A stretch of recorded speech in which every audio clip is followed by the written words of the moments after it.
Kadamo kita sa mga dapat matunahan halin sa mga seafarers. Una, sakripisyo nga malayo sa pamilya. Ikaduha, disiplina. Kaya mo hindi pwedeng pawala kag responsable sa barko. Isa pa pagkamaisog, wala dapat sa ginaisulan ang isa ka seaman. Subong nga aga ka seaman wata nga nagtinguha man kag subong isa na ka seaman, kamustahon tabi ang iyang mga inagyan ato naman istoryahan. Mga kapuso, da nga maritime students, I'm sure mabagugid ang pila nyo ka pananawan sa life. Base sa experiences ang aton nga bisita, hindi lahog-lahog ang iya na agyan ante siya nangin second officer na subong sa barko. Ari pa ha, gingamit niyang iya talento sa pagkanta para makaeskwela. Let's have Val Nico Mantua. Maayong aga, Val. Welcome sa GMA Regional TV Early Edition. Good day man sa mga kapwa natin Ilonggo sa nagalantaw sa Regional TV sa GMA Early Edition.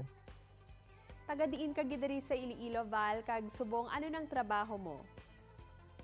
Actually ma'am, sa una dito kami sa May Uton. Nao nga nakaubra ako, nag-transfer na ako sa Pavia, sa akong nga own property. And then I'm working as a seaman on board. Currently, I'm second officer. Nagaplan sang route nga kung diin niya tana ma-travel ang barko. Siya man nagay in charge niya tana sang tanan nga mga equipments nga maintenance kag ang sa mga safety equipments man. Balikan tabi ang inagyan mo, halinsang bata ka pa, ano ang struggles nga hindi mo gid malimtan? Ano gid mother ko nga daw hindi nagid ko ma-continue bala sa akon nga college. Ti ang baliag gid sa akon nga syempre daw hindi niya na ako mapatapos kay kulang gid. Pero ang balik gid saya hindi ko gusto. Gusto ko yata na magpadayon. Pagsulod ko sa college nga na una nagsulod sa isip ko is magsulod gid sa scholarship. Una-una ginsudlan ko academic scholarship. Gin-try ko mag-apply and thankfully nabaton ako. Come up ako sa 100% nga scholarship. Ay halin man ko sa una sa choir mo. So nag-intra mo ko sa choir. And then sang pag-intra ko, ga-offer man sila scholarship at the same time. Nag-offer si sir sa akon, din pa intra dahil ako sa Prisa A. Tapos sambalya sa akon nga maski ano lang a place. Maski first or second or third place ka lang. Kung makasulod kasi na offeran ta ka sang 100% scholarship plus miscellaneous. So gin-practicean ko gid ma'am. So thank God gidya nakasulod man ko maski third place man. So naka-academic scholarship plus ang akon nga scholarship pagid sa may plus miscellaneous ang akon nga choir is a big thing gid wala gid ako nabayaran after that. And I was very happy and proud of myself na naka-graduate ko sa mo nga way. Kanami gid kayang imo talent, Val, sa pagkanta nangin pamaagi para makatapos ka. Bilang estudyante, ano ang sekreto bisa time management? Una-una is focus gidya.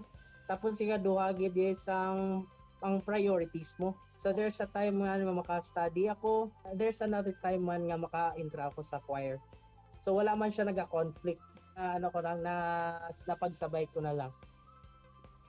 Kamusta ang life ni Val sang una kag sang Val nga subong? Subong niya, Val, paano ka na nagabawi sa imo nga family? Syempre, subong nga nakasakay nako, naging officer naman. So dako na gid ang nabulig ko sa akong nga family, nakabulig na ko sa parents ko financially. Then as an eldest brother, ako naman nakapabulig naman ako sa akong mga utod nga makatapos silang. Salamat sa Ginoo man sa tanan nga guidance man sa akong parents. Damo gid pasalamat ko sa ila. Amo na ang way ko nga pasalamat ko sa ila. Sample, Anay B, para sa aton mga kapuso, bala namon nga nahidlaw ka na magkanta kay masako na ang life sa barko. Ikaw lamang ang tanging naman itong aking puso. Ang buhay ko pagmamahal sa'yo'y aalay. Aking mahal, kung tayo'y magkalayo. Thank you very much, Val. Mensahe mo sa mga maritime students na nag-struggle man subong. Mambal ko lang is may opportunity gid para sa inyo. Bukas gina always. Ang imuon nyo lang, pangamuyo lang kamo sa Ginoo. Once nga ara na kamo, nag-grab nyo ng opportunity, hold it very tight. Kaya amo nang key sa inyong bright future. Study well, mga ka-maritime. Salamat gid Val sa pagpamatuod nga masarangan gid batuan ang kapigaduhon basta magtutom sa pagtuon. We're very proud of you, Val.